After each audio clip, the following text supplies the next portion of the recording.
हिंदुस्तान भर के तमाम करोड़ों दर्शकों को नमस्कार, आदाब, सत श्री अकाल। आप ही के दोस्त तारक मेहता का, और मैं जानता हूं कि आप इस वक्त मेरे साथ मिलके कहना चाहते हैं, तो मिलके कह देते हैं वाह वाह क्या बात है। दोस्तों देखिए ना, मेरी बेताबी भी, मेरी बेसब्री भी कि मैं मेहमान बन के आपके घरों में आ ही जाता हूं। मेहमान क्या खूबसूरत लफ्ज है। हमारे देश में कहा जाता है अतिथि देवो भव, यानी अतिथि देवता का स्वरूप होता है, लेकिन कुछ लोग लिटरल मीनिंग के अंदर ही उसका प्रयोग करते हैं। अतिथि यानी जिसके आने की तो कोई तारीख हो लेकिन जाने की कोई तारीख नहीं हो। अतिथि घर में आता है तो ऐसा महसूस होने लगता है जैसे रूलिंग पार्टी में कोई विपक्ष का सदस्य आ गया हो। विपक्ष के सदस्य से मुझे याद आया, मेरी भी एक सदस्य है जो अक्सर मेरे विपक्ष में रहती है। आइए मैं बुलाता हूं उन्हें, जो मेरे वामांग नहीं लेकिन दक्षिणांग रहती हैं।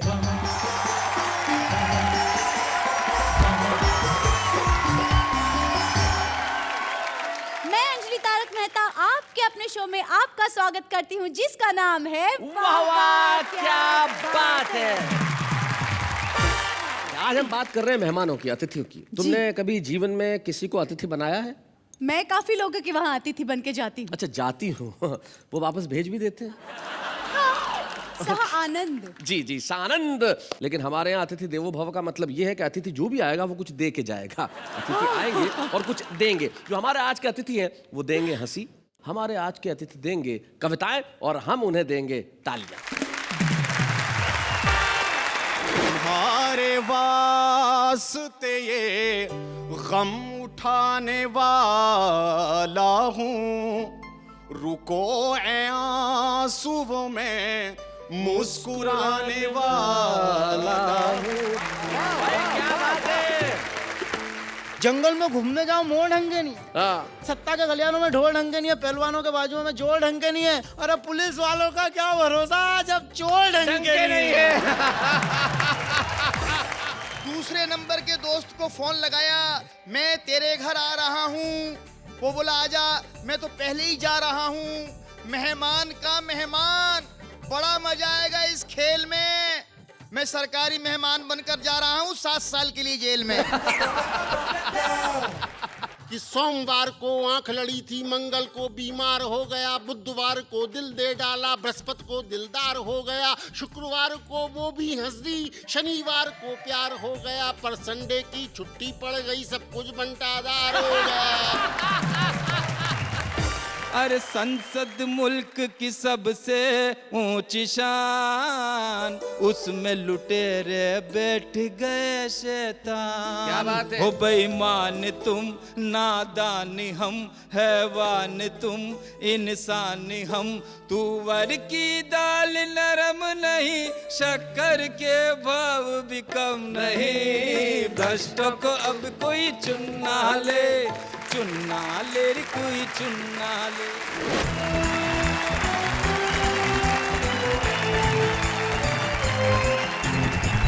क्या बात है। हमारे 3 साथी हमारे साथ उपस्थित हैं। हमारे साथ अजमेर राजस्थान के रास बिहारी गौड़ हैं, जो न जाने किस निगाह से मुझे देख रहे हैं। क्या है, मैं सही जगह नहीं घूर पा रहा हूँ इसलिए। अच्छा, ऐसा ही शो में भी है, मुझे सुनिए इन्हें देखिए। और रास बिहारी के पास में जो बैठे हैं उनका मैं क्या परिचय दूं। एक ऐसे कवि जो हमारे हास्य व्यंग के कवियों में बड़ा ही प्रतिष्ठित नाम है, श्री गोविंद व्यास। और हमारे तीसरे मेहमान कवि अद्भुत हैं और स्वयं पे हंसना जानते हैं। ये एक बार अपनी बहन के घर गए। अच्छा। हाँ, तो बहन के बच्चा उस वक्त इनसे जिद करने लगा कि मुझे चिड़ियाघर ले जाइए, बंदर दिखाइए, बंदर दिखाइए। तो इनकी बहन ने तुरंत कहा, बेटा क्या करते हो जब तुम्हारा मामा खुद घर पे आया है, और वो भी जीन्स पहन के, और तुम बंदर देखने चिड़ियाघर जाना चाहते हो। मतलब ये खुद पे हंसने की कला जो है, ये सिर्फ संदीप शर्मा में। हम जोरदार तालियों से स्वागत करते हैं संदीप शर्मा। अपराध बोध की व्यथा मिसरे बना गई, और अनुभूति आत्मग्लानि की गजलें लिखा गई। क्या बात है भाई। और फुर्सत तो मुझे भी थी बहुत देश के लिए, जब पेट भर गया तो मुझे नींद आ गई। और जिन्होंने ये पंक्तियां रची वो हमारे बीच उपस्थित है। मैं चाहता हूं गोविंद व्यास आए और हम उनके लिए जोरदार तालियां बजाएं।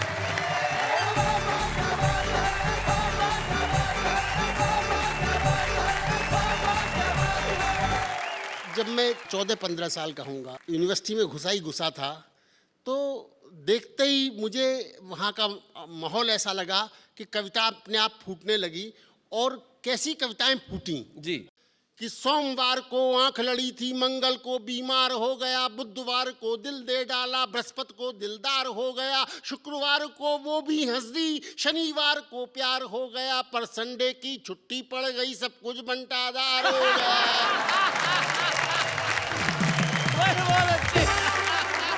ये 45-50 वर्ष पुराना गोविंद व्यास था, लेकिन फिर ऐसा लगा प्रेम मोहब्बत और ये सब मजाक के साथ साथ कुछ आगे बढ़ना चाहिए जी। तो आगे बढ़ा तो मुझे लगा कि इस देश के बारे में, परिस्थिति के बारे में कुछ सोचना चाहिए।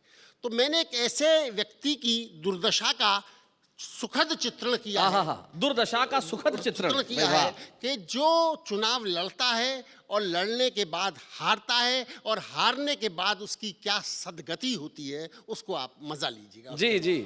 कि मैं हार गया, मैं हाय इलेक्शन हार गया। हाँ। मुझको ऐसी उम्मीद न थी, यूं मेरी खाट खड़ी होगी। इज्जत की अर्थी निकलेगी और सूरत मरी मरी होगी। मैं खुद को जीता हुआ मान मालाएं पहले ले आया, माला पहनाने वालों को भी पैसा देकर बुलवाया। वो सब के सब अब कहते हैं हम अपनी ड्यूटी पालेंगे, तुम हार गए तो क्या है जी, हम हार गले में डालेंगे।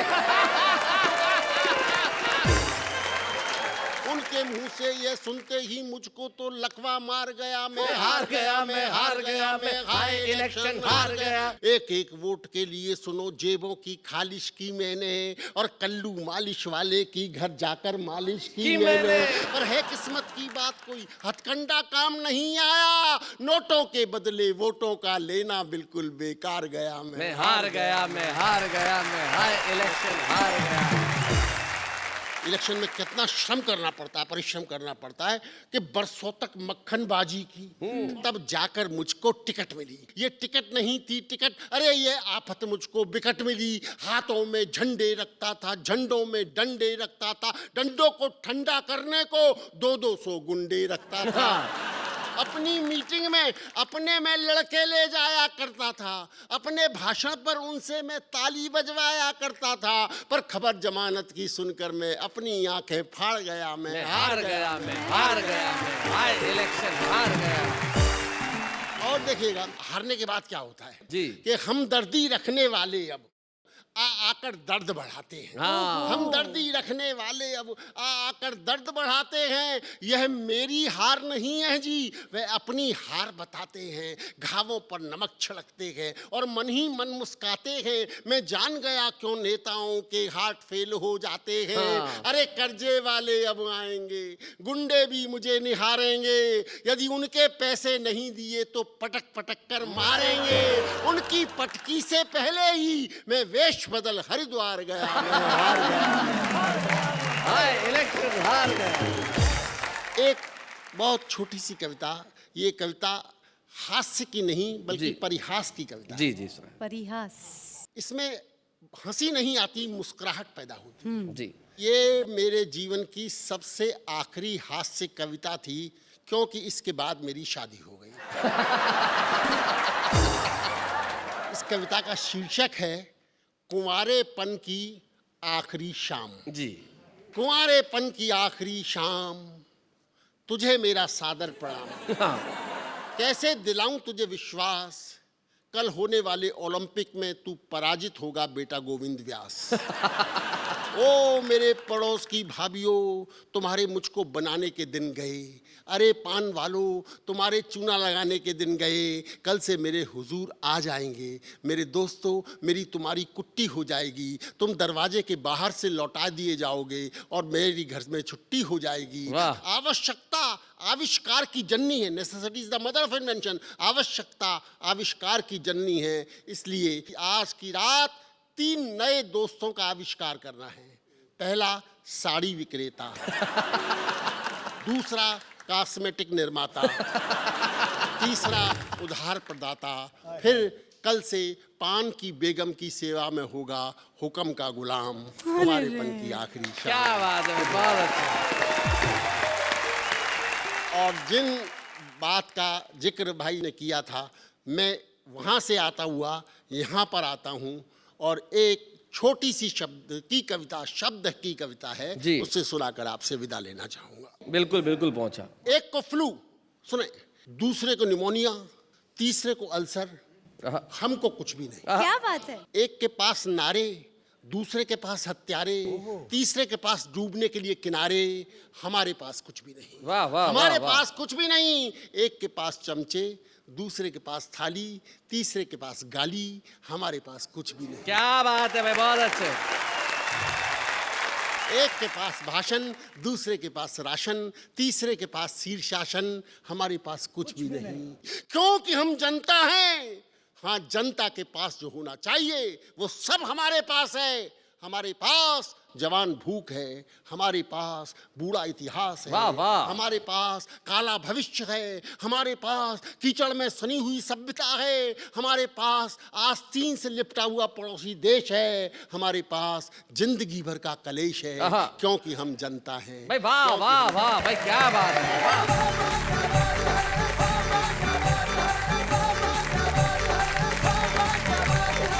भाई सारी दुनिया के पास बहुत कुछ हो सकता है, उनके पास तरक्की है, उनके पास तकनीकें हैं, उनके पास शायद दुनिया में बहुत सम्मान है, लेकिन हमें खुशी है, हमारे पास सब कुछ है क्योंकि हमारे पास आप जैसा मेहमान है। भाई क्या Actually। बात है। 50 साल बाद भी ये जो तेवर है वो वैसे ही है। तब एक शेर, सिर्फ एक शेर याद आता है कि मियाँ मैं शेर हूँ, शेरों की गुर्राहट नहीं जाती। मैं सिर्फ आपके लिए कहना चाहता हूँ कि मियाँ मैं शेर हूँ, शेरों की गुर्राहट नहीं जाती, मैं लहजा नर्म भी कर लूँ तो झुंझलाहट नहीं जाती। कई बार जो कस्बाई कवि सम्मेलन होते हैं उसमें बड़ा कमाल का काम होता है। जो शुरुआत में जो अनाउंसर आता है, वो बड़ी कमाल की बातें करता है। वहाँ कह रहा है देखो भैया अपने सब कवि आ गए, नहीं इन सब का पेमेंट भी हो गया है, तो अब ज्यादा मचमच होने वाली नहीं है, तो अब अपन महफिल रोशनदान करते हैं। हाँ, इसमें अपने पहले जो सबसे पहला कवि आया वो जोरदार है। कौन सा? ये जो कोने में बैठा है ना, ये मस्त जीन्स वीन्स पहन के, ये बहुत मस्त कवि है। पिछली बार इसने 1500 रुपए लिए थे, बहुत मजा दिया था। तो इस बार इसने बोला मेरे को 1700 देना, तो अपन भी तैयार हो गए 200 रुपए एक्स्ट्रा के लिए। भाई 200 रुपए एक्स्ट्रा में जब चीज अच्छी मिल रही है तो अपन का वो कंजूसी करे, तो बुलाते हैं संदीप शर्मा, जरा जोरदार तालियां बजाइए।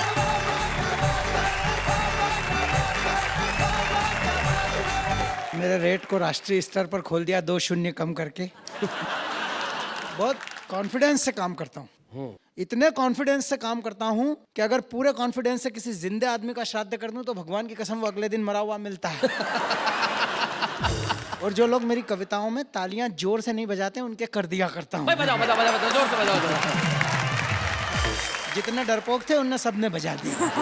21वीं सदी की बहुत बड़ी विसंगति है भाई साहब, हम लोग सब जल्दी में रहते हैं। आपको जो मिलेगा जल्दी में मिलेगा। वो एक व्यक्ति आ रहा था इधर से, दाएं हाथ से साइकिल से, इधर जा रहा बाएं हाथ की तरफ। मैंने उसको पकड़ा, मैंने कहा क्यों रे इधर कहाँ जा रहा है तू? बाएं हाथ की तरफ, तुझे तो इधर जाना है दाएं हाथ की तरफ। बोला भाई साहब बहुत जल्दी में, वो हैंडल ही मोड़ने का टाइम नहीं है।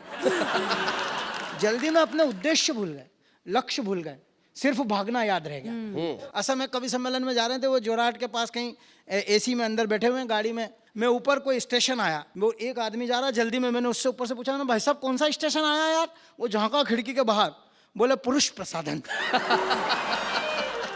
तो आइए मैं जल्दी में आपको एक मेरी प्रसिद्ध कविता सुना देता हूँ। कविता का शीर्षक है ढंग की नहीं है। अच्छा, डंकी नहीं है? मैं नहीं कह रहा हूँ, क्या करें, सारा देश कह रहा है डंकी नहीं है।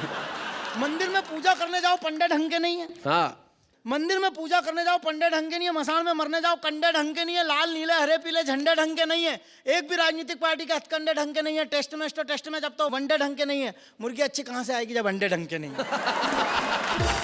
बहुत अच्छे। जंगल में घूमने जाओ मोर ढंग के नहीं है। हाँ, सत्ता के गलियानों में ढोल ढंग के नहीं है, पहलवानों के बाजुओं में जोड़ ढंग के नहीं है, और पुलिस वालों का क्या भरोसा जब चोर ढंग के नहीं है। हिंसाग्रस्त कश्मीर की वादी ढंग की नहीं है, बहुत मेहनत से धोई पर खादी ढंग की नहीं है, लगता है इस देश की आजादी ढंग की नहीं। क्या बात है, वाह वाह वाह वाह, क्या बात है। बहुत अच्छे। यथार्थ तो यथार्थ सपने ढंग के नहीं हैं, दुश्मन क्या बिगाड़ लेंगे यार अपने ढंग के नहीं। क्या बात है, वाह वाह वाह। खुशियां तो खुशियां गम ढंग के नहीं है, पर किस किस के नाम से रोए यार हम ढंग के नहीं। क्या बात है भाई, बहुत अच्छे। इस सारी सृष्टि की संरचना ढंग की नहीं है, पर घर जाके मत कहना संदीप शर्मा धार वाले की रचना ढंग की नहीं है। क्या बात है, वाह वाह वाह।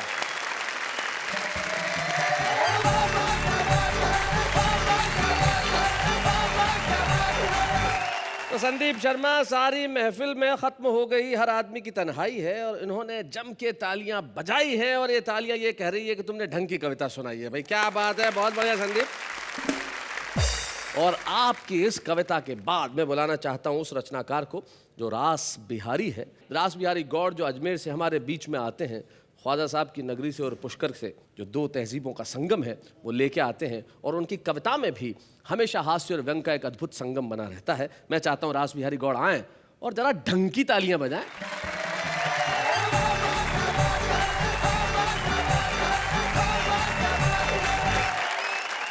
मैं आपको मेहमान बनने की छोटी सी कथा सुनाता हूं, क्योंकि मुझे भी लगता है, आप सभी को लगता होगा, ब्राह्मण के बेटे हैं, हमें भी ब्राह्मण के बेटे हैं, मेहमान कोई बना ले। मैं अपनी कहानी, मुझे भी मेहमान बनने की जैसी और मैंने मेहमान बनने की ठानी। जी। सबसे पहले मैंने 1 नंबर दोस्त को फोन लगाया, मैं तुम्हारे घर मेहमान बनकर आ रहा हूं हर हाल में। दोस्त ने कहा आजा, मैं तो खुद रह रहा हूं ससुराल में। बहुत अच्छे।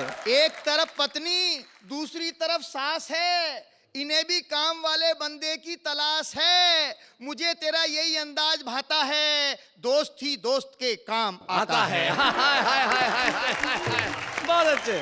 दूसरे नंबर के दोस्त को फोन लगाया, मैं तेरे घर आ रहा हूं। वो बोला आजा, मैं तो पहले ही जा रहा हूं। मेहमान का मेहमान, बड़ा मजा आएगा इस खेल में। मैं सरकारी मेहमान बनकर जा रहा हूं 7 साल के लिए जेल में। वो मित्र 2 नंबर का था, उसका चरित्र 2 नंबर का था। क्या बात है। क्या बना सीन, फिर मुझे याद आया दोस्त नंबर 3। मैंने उससे तरीके से कहा, यार मेरा तेरे घर आने का मन है, भाभी और बच्चों से मिलने की इच्छा है। वो बोला आजा, बच्चों की परीक्षा है। पत्नी हनीमून मनाने मायके गई हुई है। घर में कोई नहीं है, रात की नींद दिन का चैन हराम है। मेरा भी तीर्थ यात्रा पे जाने का प्रोग्राम है। मुझे तेरे जैसा यार चाहिए, घर खाली रहेगा, घर को एक चौकीदार चाहिए। क्या बात है, वाह वाह। फिर आखिरी में मुझे याद आया कवि संदीप शर्मा। संदीप शर्मा को कहा, यार मैं तेरे घर मेहमान बनकर आना चाहता हूं। बोला दोस्त और कवि में फर्क कीजिए, ये नंबर अभी व्यस्त है, कृपया कुछ साल बाद संपर्क कीजिए। बहुत अच्छे। वैसे कहते हैं जिंदगी 4 दिन की है, आदमी 2 दिन का मेहमान होता है। जी। तो एक शोक सभा पर भी एक मेरा मन है, जी, एक जी। कविता सुनाता हूँ। जी। जो रामलाल थे, उनका स्वर्गवास हुआ और तिये की बैठक चल रही है, उठावना जिसे कहते हैं। कई लोग बैठे हैं, बोला यार आज रामलाल जी होते तो कितने खुश होते। मैंने कहा पागल, वो होते तो अपन यहाँ क्यों होते। अच्छा, लोग वहां भी व्यास जी अपने व्यापार की बात करते हैं। एक सज्जन मेरे पास बैठे, जैसे अभी आप मेरे पास बैठे थे, बात धीरे से करने। बोला यार रामलाल जी मरे, इनको 10 लाख का फायदा हो गया। मैंने कहा मरने के बाद 10 लाख का फायदा कैसे हो गया। बोला कुछ नहीं, मैं बीमा एजेंट हूं, इन्होंने मुझसे बीमा कराया था, इनके परिवार को 10 लाख रुपए मिलेंगे। मैंने कहा चलो ठीक है, परिवार को मिलेंगे। बोला बात ये नहीं है, कल आपके घर आ जाऊं।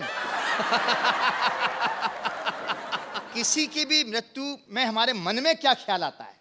रामलाल जी तो प्यारे हो गए राम के, जाना इसलिए पड़ेगा क्योंकि उनके 3 बेटे, तीनों बड़े काम के। हाँ।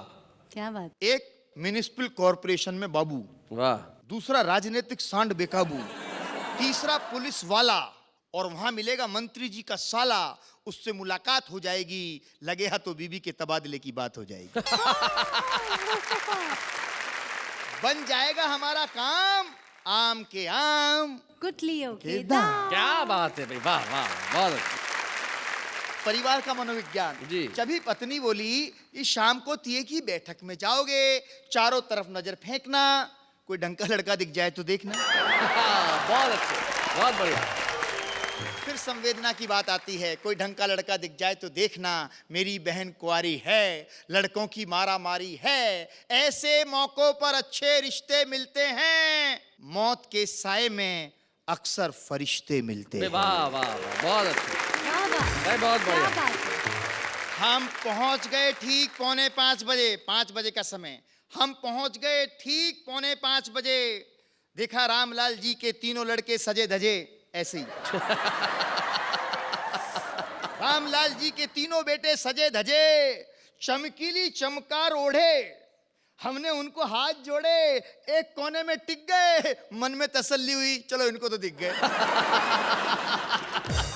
तभी चला संवेदना का दौर, भाषणों का दौर, शोक संदेश पढ़े जाने लगे, कसीदे गढ़े जाने लगे। रामलाल जी के एक दोस्त श्यामलाल जी उनके लिए बोलने लगे, बोलकर पोल खोलने लगे।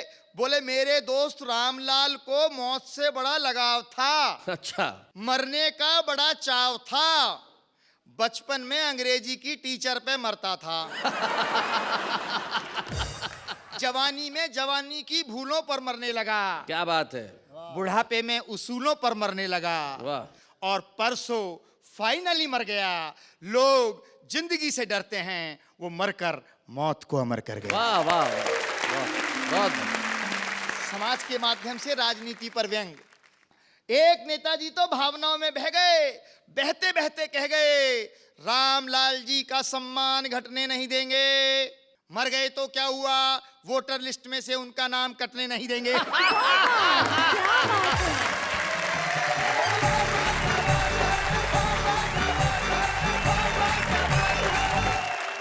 बहुत बढ़िया रास बिहारी गौड़, क्या बात है। आपने कविता कहाँ से प्रारंभ की और जिस मोड़ पे ला के छोड़ी, सचमुच संवेदनाओं का हाल यही हो गया। तब एक शायर खूब शेर कहते हैं कि एक दवात एक कलम हो तो गजल होती है, एक दवात एक कलम हो तो गजल होती है, जब ये सामान बहम हो तो गजल होती है। भूख, गरीबी, मुफलिसी, मरज, बुढ़ापा, औलाद, दिल को हर किस्म का गम हो तो गजल होती है। क्या बात है। वैसे एक बात बताना चाहूंगी, मारवाड़ी लोग, आप हमेशा मारवाड़ी मेहमानगिरी, मारवाड़ियों के विषय में कहते रहते हैं जी। आपके घर भी मेहमान आते होंगे तो आपको बहुत परेशानी होती होगी ना, ये खिलाओ वो खिलाओ, हाँ सा ना सा। जी नहीं, ये नहीं, मेहमान आते हैं तो परेशानी हमें क्यों, क्यों, परेशानी उसे। कैसे? जो आए, मेरे घर मेहमान आए तो मेरे पिताजी ने कहा इनके लिए कुछ लेके आ, मैं टैक्सी लेके आ गया। इससे बढ़िया मेहमान नवाजी क्या होगी बताइए। लेकिन आपने ये जो मेहमान नवाजी का नया लफ्ज हिंदी भाषा को दिया है, मेहमानगिरी, गांधीगिरी, जी जी जी, गुंडागिरी, गुंडागिरी, दादागिरी, मेहमानगिरी, मेहमानगिरी, भाई वाह वाह। अरे हिंदी साहित्य आपका सदैव ऋणी रहेगा। क्या शब्द दिया है आप, नहीं हिंदी साहित्य कर रहा है आपको प्रणाम। स्वागत है फिर से आपका उसी महफिल में जहां हंसने हंसाने के सिवाय कुछ भी नहीं, मुस्कुराहट बांटने के सिवाय कुछ भी नहीं। तब इतना खूबसूरत चीजों का साथ है तो फिर हम कहते हैं वाह वाह, क्या बात है। वैसे एक बात बताइए जी, अपने मेहमानों के वहाँ मेहमान जाते होंगे तो क्या हाल होता होगा, कविताओं से ही पेट भरता होगा। अरे नहीं नहीं, बड़ी मेहमान नवाजी करते हैं एक दूसरे की। जैसे रास बिहारी गए संदीप शर्मा के घर, अच्छा, जब खाना परोसने की बारी आई तो संदीप जी की पत्नी आके संदीप जी के थाली में फुलका डालने लगी। तीसरा फुलका डाला तो संदीप जी ने कहा क्या समझती क्या है तू, 3 फुलके खाऊंगा मैं, क्या कोई जानवर हूं, रास बिहारी जी को दीजिए। जब दाल की बारी आई तो कहने लगे इतनी दाल तू क्या समझती है, कोई सीधा साधा इंसान कभी इतनी दाल एक साथ खा सकता है, रास बिहारी को दीजिए। अब ऐसी बातें सुनने के बाद उन्हें तो संतुष्ट होना ही था, कविताओं की जरूरत नहीं पड़ी, वैसे ही पेट भर गया। क्या स्टाइल है। हाँ, ये तो स्टाइल होता ही है, और कुछ कवियों में खास स्टाइल होता है अलग किस्म का। हमारे जो आज हमारे मेहमान साथ में है, जो उम्र में कम है लेकिन उनके पास अपना एक स्टाइल है, और स्टाइल ऐसा है कि यूं तो वो मोहब्बत की शायरी करते हैं लेकिन कभी कभी लोकगीत जनगीत भी लिख लेते हैं। चाहते हैं हम कि उन्हीं से सुने। हमारे बीच में आ रहे हैं तुराज।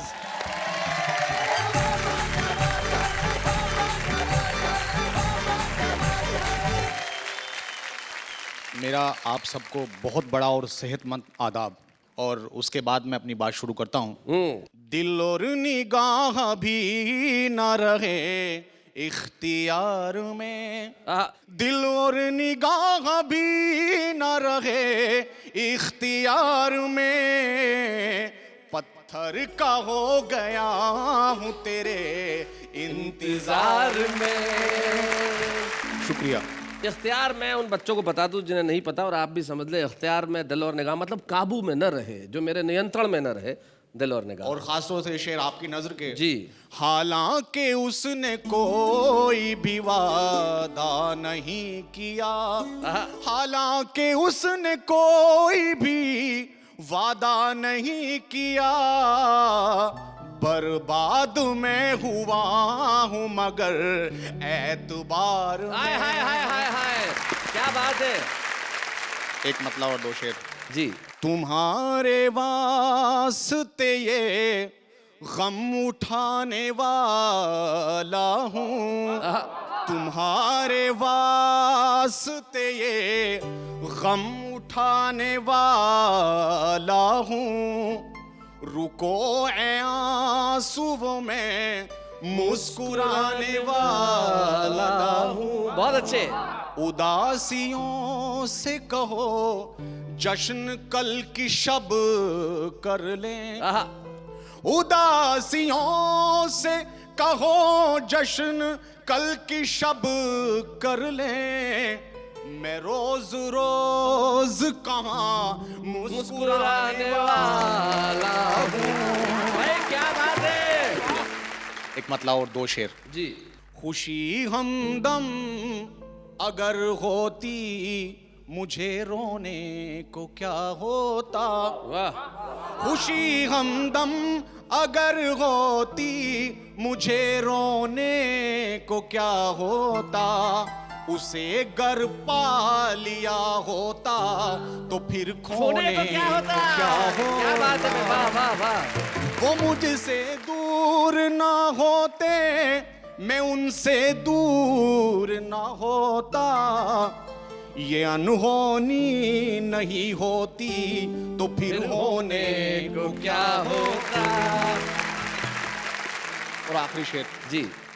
यूं ही बंजर पड़े रहते तुम्हारे खेत सदियों तक, यूं ही बंजर पड़े रहते तुम्हारे खेत सदियों तक, मैं मिट्टी में नहीं मिलता तो फिर बोने को क्या होता।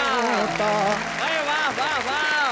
तो आप यहाँ आज आए भी, आप मुस्कुराए भी, और हम सबको मुस्कुराने का सबब भी दिया। यहाँ आने के लिए, सुनाने के लिए, और हमारे चेहरों पे तबस्सुम छोड़ जाने के लिए बहुत बहुत शुक्रिया। Thank you so very much.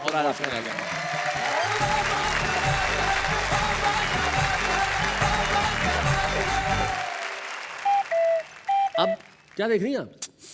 एक मेहमान गए, 3 मेहमान बैठे हैं। हाँ। अब और क्या है, क्यों छुपाते क्यों हैं आप हर वक्त?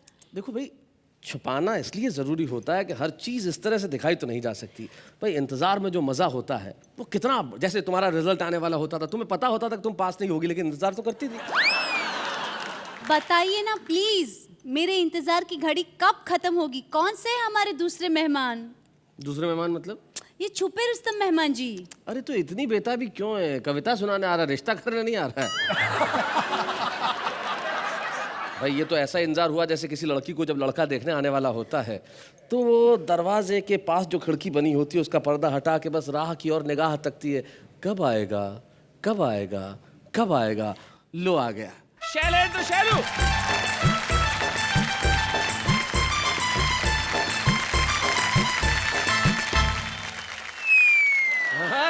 भाई शैलेंद्र, नॉर्मली लोग जब आते हैं तो अपना चश्मा उतार के आते हैं, आपने यहाँ आके लगाया है, कोई खास बात? सर आप हैं उल्टा चश्मा से। अच्छा। और उल्टा चश्मा के आगे सिर्फ एक ही व्यक्ति टिक सकता है, सीधा चश्मा। बहुत अच्छे। आनंद और मस्ती के मूड में रहिएगा जी। फिल्मी स्टाइल में इस देश की जनता को संदेश मैसेज पहुंचाना चाहता हूं। जी सुनाए। और ये मैं क्या है कि बीच बीच में गियर भी बदलूंगा। अच्छा। ये गियर है। First gear.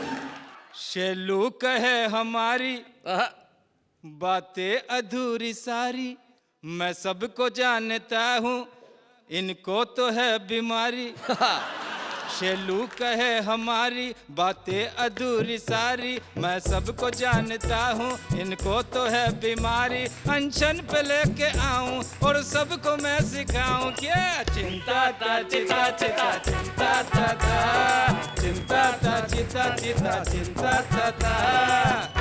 अरे कुर्सी का रोब है, लोकर में नोट है, भ्रष्ट मिजाज है, अक्ल से ठोटी है, सूरत मासूम है, नीयत में खोटी है, कुर्ता सफेद और ढीला लंगोटी है, चिंता ता चिता चिता चिंता ता ता, चिंता ता चिता चिता चिंता ता ता।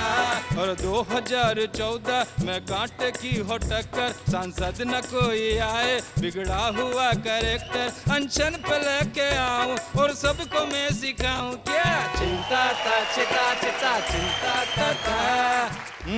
ये गियर ऐसे बदलता है जैसे इंजन फंस गया हो।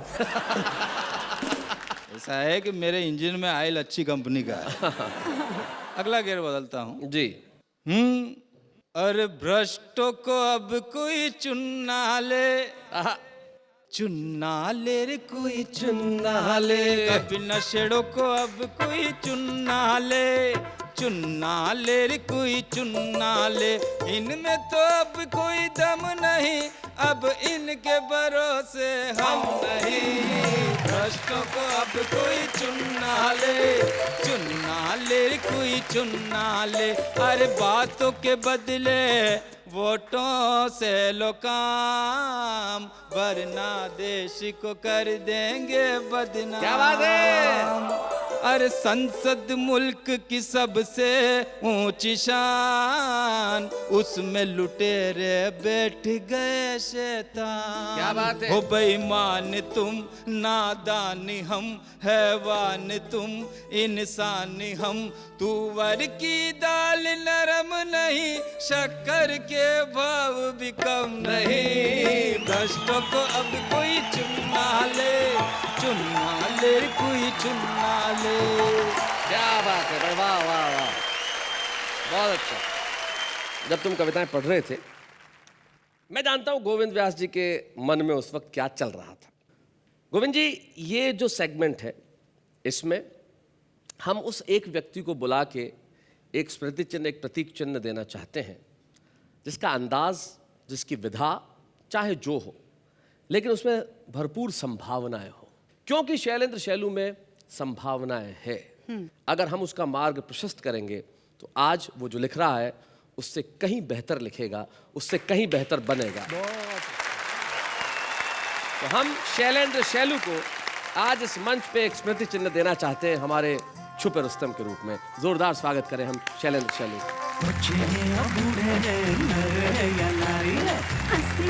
वालों के सब ही आभारी है, कविता सुनाने वाले अब सबके साथ है। भाई क्या बात है, आज हम आपके घरों में मेहमान बनकर सिर्फ आए नहीं हैं हंसाने के लिए, लेकिन साथ में कुछ ऐसे मेहमान भी लेके आए हैं जो आपको दे रहे हैं सिर्फ हंसी ही नहीं, साथ में संदेश भी, उसी कार्यक्रम में जिसका नाम है वाह वाह क्या बात है। मेहमानों की बात चल रही है तो मेहमान नवाजी का मौका हमको भी दीजिए। आप भी कभी हमारे घर आइए। अरे आप घर की बात कर रही हैं, आप दिल में बुलाइए। जब आना ही है तो आदमी घर आके क्या करेगा, फिर हम आपको देते हैं मेहमान नवाजी का मौका। लेकिन इस वक्त हम मेहमान नवाजी करना चाहते हैं हमारे उन कवियों की जो यहाँ नहीं है लेकिन कहीं कहीं है। उनके भीतर एक कवि, हमारे देश का आम व्यक्ति जब कविता करता है तो क्या करता है, जरा देखते हैं। तितली उड़ी, बस में चढ़ी, सीट ना मिला तो रोने लगी, कंडक्टर बोला बैठ मेरे पास, तितली बोली हट बदमाश। तुझे पाने के लिए मैं कुछ भी करूँगा, तेरे प्यार में जीऊँगा, तेरे प्यार में मरूँगा, फिर भी तू ना मिली तो कोई गम नहीं, ये फार्मूला मैं किसी दूसरी पे ट्राई करूँगा। मच्छर ने जो काटा वो उसका जुनून था, चाकर भी नहीं मार पाया उसको क्योंकि उसकी रगों में मेरा ही खून था।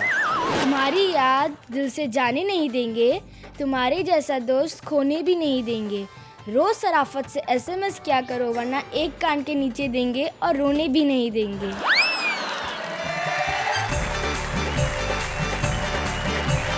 किसी एक कवि ने बहुत खूबसूरत लफ्जों में कहा है कि कविता लिखना सरल नहीं है, पूछो इन फनकारों से, ये सब लोहा काट रहे हैं कागज की तलवार। क्या बात है। और हमारे बीच में एक ऐसे कवि उपस्थित हैं जिन्होंने कई वर्षों तक और कई वर्षों से अपनी काव्य यात्रा में हजारों लाखों करोड़ों दर्शकों को सिर्फ कविता ही नहीं सुनाई, अपनी छाप छोड़ी। रास बिहारी गौड़ और संदीप शर्मा जिस ज़माने में बचपन में स्कूल जाया करते होंगे और कविता का कीड़ा उनमें पहली बार पनपा होगा, तब उन्होंने निश्चित तौर पे गोविंद व्यास जी की कविताएं सुनी होंगी। और आज गोविंद व्यास जी इस मंच पे उपस्थित हैं और हम लोग आज इस वाह क्या बात है कि मंच पे आपको सम्मानित करके हिंदी कविता का सम्मान करना चाहते हैं। हम जोरदार तालियों से स्वागत करें गोविंद व्यास जी।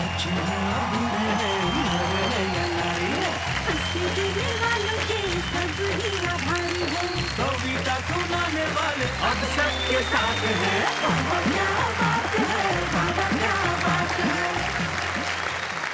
हमारी एक परंपरा है कि जब भी हम किसी कवि को यहाँ सम्मानित करते हैं, उसके परिवार का, उसका कोई प्रियजन यहाँ उपस्थित होता है। गोविंद व्यास जी की पत्नी अस्वस्थ होने की वजह से नहीं आ पाई, तब इन्होंने कहा कि मेरा सहायक, मेरा निजी सहायक, मेरा पीए जो पिछले 17-18 वर्षों से मेरे साथ है, वो मेरे लिए मेरा परिवार ही है। हम गोविंद व्यास जी के सहायक श्री मीनलाल, जिसे गोविंद व्यास जी प्यार से रामू कहते हैं, उसे यहाँ बुलाएं। गोविंद जी एक बार इतने अस्वस्थ हुए थे कि उन्हें पक्षाघात हो गया था और पैरालिसिस हो गया था और उस वक्त अपनी सारी याददाश्त वो खो बैठे थे। तब रामू ही था जिन्होंने फिर से इन्हें क ख ग 1 2 3 की गिनती सुनाई और सिखाई और याददाश्त लौटाने में बहुत बड़ी भूमिका निभाई। क्या बात है। तो रामू, आप क्या कहना चाहते हैं अपने सर के बारे में? ये तो मेरे सब कुछ गुरु है, पिताजी है, सब कुछ मेरे है। जो भी शिक्षा है इन्होंने दिया मुझे, जो भी इस लायक बनाया है इन्होंने बनाया मुझे आज। क्या बात है रामू, बहुत बहुत धन्यवाद। जाते जाते शकील जमाली साहब के 2 शेर मुझे याद आते हैं जो कहना चाहता हूँ। वो कहते हैं कि खाने को तो जहर भी खाया जा सकता है, खाने को तो जहर भी खाया जा सकता है, लेकिन फिर उसको समझाया जा सकता है, और सबसे पहले दिल के खालीपन को भरना पैसा सारी उम्र कमाया जा सकता है। तो हम दिल के खालीपन को भरने के लिए आएंगे, आपको कविताएं सुनाएंगे और आप हमारे साथ यही कहेंगे वाह वाह।